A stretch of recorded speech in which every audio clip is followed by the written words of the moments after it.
நாங்கள் லீகலாக நாங்கள் பண்ணுறோம், இல்லீகலாக நாங்கள் பண்ணலை லாட்ரி தொழிலை. எதுக்கு லாட்ரின்னு சொல்லி நீங்கள் பேசுகிறீங்க? அந்த மாதிரி தவறாக ஏன் கூறுறீங்கன்னு கேட்டேன். பிறகு பேரவைத் தலைவர்கிட்ட நாங்கள் கோரிக்கை வைக்கிறதுக்கு தான் நான் எந்திரிச்சேன்.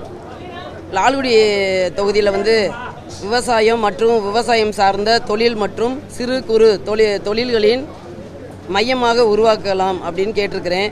நெல், வாழை, கரும்பு, தென்னை உள்ளிட்ட விவசாய பொருட்களை சேமித்து வைக்க சேமிப்பு கிடங்குகள் ஏற்படுத்தி கொடுக்க கேட்டிருக்கிறோம்.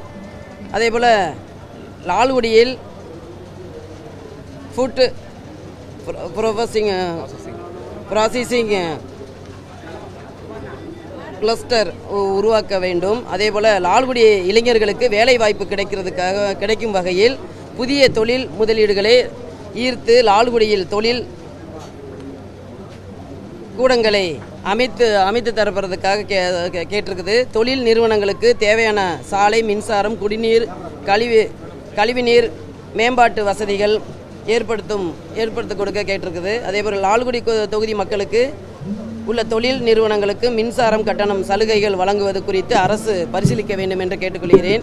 பெண்கள் சுய உதவி குழுக்கள் தயாரிக்கும் பொருட்களுக்கு சந்தைக்கு கொண்டு போய் அவங்களுக்கு வாய்ப்பு கொடுக்குமாறு கேட்டுக்கொள்கிறேன். அதே போல் கோயம்புத்தூரில் செங்கல் சூழ்வாயெல்லாம் மூடி கிடக்குது. அதையும் ஓப்பன் பண்ணி நம்ம இளைஞர்கள்லாம் வேலை வாய்ப்பு இல்லாமல் இருக்கிறாங்க. அவங்களாம் வெளிநாட்டுக்கும் வெளி மாநிலத்துக்கும் போயிட்டுருக்குறாங்க. அவங்கெல்லாம் நம்மளை வேலை வாய்ப்பு கொடுக்குற மாதிரி தொழில்கள் தொடங்குறதுக்கு கேட்டிருக்கிறோம். தமிழ்நாட்டில் நம்ம லால்குடி தொகுதியிலையும் தொடங்குறதுக்கு கேட்டிருக்கிறேன். அதே போல் இன்று முன்னாள் அமைச்சர் தங்கம் தென்னரசு அண்ணன் திடீர்னு அமைச்சர் பேசிகிட்டு இருக்கும்போது குறுக்கே லாட்ரியை பற்றி பேசினாங்க. லாட்ரி என்னுடைய கணவர் மார்ட்டின் சார் அவங்க பிஸ்னஸ் பண்ணிகிட்டு இருக்கிறாங்க. வேறு மாநிலத்திலாம் பண்ணிகிட்ருக்குறோம். நாங்கள் எந்த அரசு வந்தாலுமே டேக்ஸும் கட்டி ஜிஎஸ்டி கட்டி தான் நாங்கள் வியாபாரம் பண்ணிகிட்ருக்கோம். இது அண்ணா கொண்டு வந்தது இந்த லாட்ரி தொழில். என்னுடைய கணவர் பொறுப்போடு வியாபாரம் பண்ணிகிட்டு இருக்கிறத அதை அவங்க ஒரு வேறு மாதிரி அவங்க கொண்டு வராங்க. லாட்ரி தொழிலே ஒரு அரசு கொண்டு வர தொழிலை எந்த அரசு வந்தாலும் நாங்கள் அதை இது பண்ணுவோம்.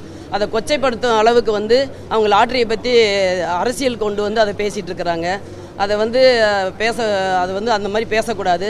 எந்த அமைச்சருக்கு என்ன பதிலுக்கு கேள்வி கேட்குறாங்க அந்த பதில் கரெக்டாக அந்த அமைச்சருக்கு தான் கொடுக்கணும். நிதி அமைச்சர் கேட்டதுக்கு லாட்ரி அப்படின்னு சொல்லிட்டு எங்கள் கணவரை இருக்கிறாங்க. என்னுடைய சன்னுலாம் லாட்ரியிலேருந்து வெளியில் வந்துட்டாங்க. இருந்தாலும் தேவையில்லாத இதை பேச வேண்டாம்னு கூறிக்கொள்கிறேன். நன்றி, வணக்கம்.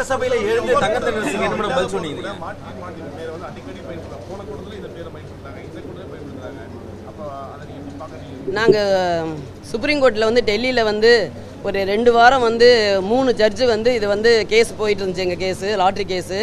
அப்போ நானும் தான் கூட போயிருந்தேன். அப்போ என்ன சொன்னாங்கன்னா, அந்த ஜட்ஜு லாஸ்ட்டில் சொன்னது, அந்தந்த மாநிலத்தில் முதலமைச்சர் சொன்னால் லாட்ரியை நீங்கள் சேல் பண்ணிக்கலாம்னு சொன்னாங்க. அந்தந்த டேக்ஸ் கட்டிட்டு ஜிஎஸ்டியாக இருந்தாலும் சரி நாங்கள் கட்டிட்டு இன்கம் டேக்ஸ் வரி நாங்கள் நிறைய கட்டியிருக்கிறோம். அவங்க தேவையில்லாமல் இது ஒரு கள்ளத்தனமாக விற்கிறது மாதிரியும் லைசன்ஸ் இல்லாத மாதிரியும் அவங்க பேசிட்டு இருக்காங்க. நாங்கள் லீகலாக நாங்கள் பண்ணுறோம், இல்லீகலாக நாங்கள் பண்ணலை லாட்ரி தொழிலை. இதை வேணுன்னே கொச்சப்படுத்துறதுக்காகவே லாட்ரின்னு சொல்லிட்டு அவங்க செய்த தவறுகளை மறைக்கிறதுக்காக இந்த மாதிரி பேசுகிறாங்க. அமைச்சர் தங்கம் தென்னரசு சட்டப்பேரவையிலே நீங்கள் எழுந்து என்ன சொன்னீங்க? ஏதோ வார்த்தை எதுக்கு லாட்ரின்னு சொல்லி நீங்கள் பேசுகிறீங்க? அந்த மாதிரி தவறாக ஏன் கூறுறீங்கன்னு கேட்டேன் நான். அந்த அமைச்சருக்கு நிதி அமைச்சர் தான் அவங்கள பற்றி பேசுனாங்க, ஜி ஸ்கொயரை பற்றி. அவங்களுக்கு பதில் சொல்லாமல் திடீர்னு எந்திரிச்சு அவங்க லாட்ரியை பற்றி பேசுனாங்க. அதுதான் விளையாட்டுத்துறை அமைச்சர் பேசுகிறேன்.